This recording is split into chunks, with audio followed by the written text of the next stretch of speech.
So it looks like that Trump's tariff ultimatum, the 25% tariff threat that was put onto Canada if they don't fix their ways, if they don't focus on the border, has finally gotten to people. I think people have finally understood what that initiative was. It wasn't to personally attack and demonize, it wasn't to just go after Canada for the sake of it, but it was an ultimatum, meaning that Justin Trudeau had to step up his act, fix the border security crisis that majority of Canadians would even agree on, or we're going to put on this tariff. And now we are finally getting notice from the National Post that $1.3 billion on a federal border security plan to have 24-hour aerial surveillance anti-crime joint strike force. The move is part of the federal government's efforts to appease U.S. President President-elect Donald Trump's concerns about the flow of migrants and illegal drugs across the border.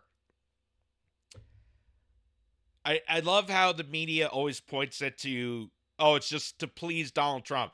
Well, no, it's actually to please majority of people. Because I would say majority of Canadians have also expressed how we need to fix border security, myself included.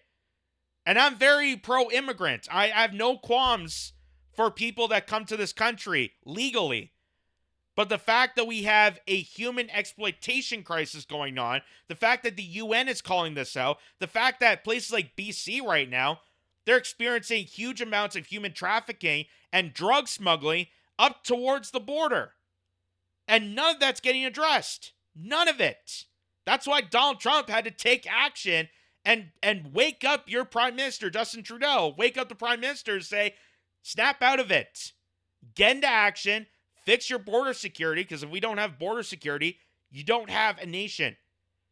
That's not me saying that. That's even lefties are saying that. That's what Bernie Sanders used to say. That's what Dennis Kucinich used to say in the United States. That you have to have border security. You have to have border security or you don't have a nation.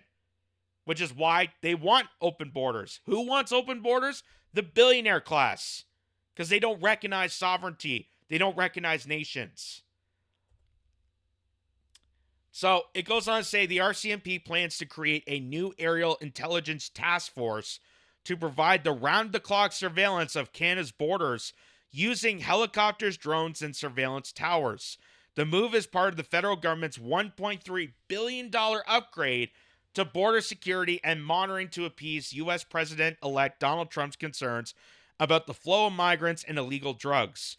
Trump has threatened to impose a 25% tariff on all Canadian and Mexico exports to the United States as soon as he is inaugurated next month, unless, this is where people misinterpret this, unless both countries move to improve border security, which is what Donald Trump is doing. He's proposing a 25% tariff. Again, this is a businessman we're talking to. This is Mr. Art of the Deal. And just like what I said when this came out, I said that we need leadership. We need people strong enough to negotiate with Donald Trump. We need someone to sit at the table and hammer something out. And unfortunately, Justin Trudeau doesn't seem to be one of those people. And so is Doug Ford. And so is the brainless premiers that are posing their own individual threats that's trying to smack down the president-elect. And it's not working. It's damaging. It's embarrassing and damaging to not only Americans, but also us. Canada will also propose to the United States the creation of the North American Joint Strike Force to target organized crime groups that work across the borders. In addition, the government intends to provide new technology, tools, and resources to the Canadian Border Services Agency to seek out deadly fentanyl use using chemical detection, artificial intelligence, and canine teams. Public Safety Minister Dominic LeBlanc told a news conference on Tuesday he has discussed parts of the plan with American officials and that he's optimistic about its reception. We have a lot of work ahead of us, said LeBlanc, who tried to play down the notion Canada was simply bowing to American demands. The fight against, again, Canadians want this. Canadians want this. It's not just an American demand.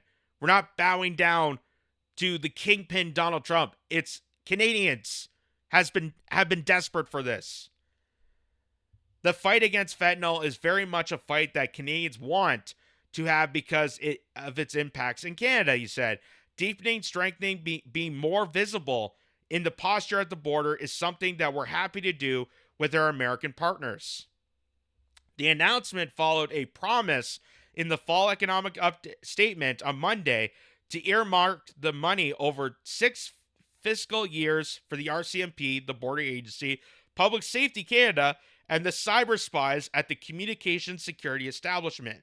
Among the other planned measures, so they list this out, a Canadian drug profiling center to complement existing laboratory capacity by allowing more specialized analysis of synthetic drug samples, helping determine where substances were made. A precursor risk management unit to increase oversight over chemicals used to make drugs and monitor emerging illegal drug trends. I feel like all this could be solved with just going after the CIA. Right? Right? I mean, you look at where drugs are coming from, who's funding the cartels. Surprise, surprise, CIA. An obligation for port owners and operators to provide the border agency with the space and facilities needed to conduct export inspections, just as they currently do for imports. That'll be good considering the BC port had some allegations of screaming. Stronger efforts against money laundering to help starve organized crime groups of profits from human smuggling and drug and firearm trafficking. And new restrictions on countries that do not rapidly facilitate the return of their citizens in the event of fraudulent entry or removal order. RCMP Commissioner Mike Duhim, who also attended the news conference, said the goal was for us to get the technology out there as soon as we can. I can't just buy a helicopter tomorrow, but there are processes where we can rent the helicopter, and we're exploring every faucet. That's a weird statement. Why we can't buy a helicopter? We have to rent one. Is that I don't understand that. I don't understand. Is that because we don't have the money for it? But we have the money to send to Ukraine. We have the money to send even more to NATO. We have the money to send for Justin Trudeau's endless vacations. Anyway. So, it seems like that's a start. That's at least a start in the right direction. Again, the National Post trying to pin this as some sort of, fallout that Canada is not strong enough and it's, trembling the knee to American demands. No, it's actually Canadians that are so desperate for border security. They're witnessing a lot of these border towns across the nation have experienced the rise of crime, the rise of drugs, the rise of human trafficking. We have shown you cases in BC, for example, where the border isn't exactly as protected as it should be. We're fortunate enough here in Ontario that we have, lakes and streams. We have the bridges. It's not as bad. But in flat areas like Saskatchewan, the prairies, and Alberta, Manitoba, and BC, there's no real protection. There's no real protection. So people go in at ease and are able to do this illegal trafficking. And that is why Donald Trump, as much as people will retaliate and tell you how awful he is, he had to be that leading voice that listened to Canadians and said, hey, you guys in leadership, you guys in control of Canada, get your act together or I'm going to have to impose tariffs. So that is why this came to be. It's not the fact that Donald Trump wanted to pick a fight with Canada just because. It's because of the fact that Canadians are struggling to communicate with their own leaders because their own leaders are completely out of touch with reality. They're completely disconnected with the country, with Canadians, with people inside their nation. That's why Donald Trump did what he did. That's why the tariff threat came to existence. and people like Justin Trudeau and Doug Ford and all these people that are making this a personal vendetta, I'm going to go after you, I'm going to cut off the electricity, are so stupid. So stupid. Because they don't even realize the simple proposal that Donald Trump is bringing to you. Hey, let's talk about fixing your border security. Let's negotiate. Let's actually sit down and have a peace talk. Which is something that Donald Trump, I would hope, is capable of doing, being Mr. Art of the Deal. Being a businessman. He is a negotiator.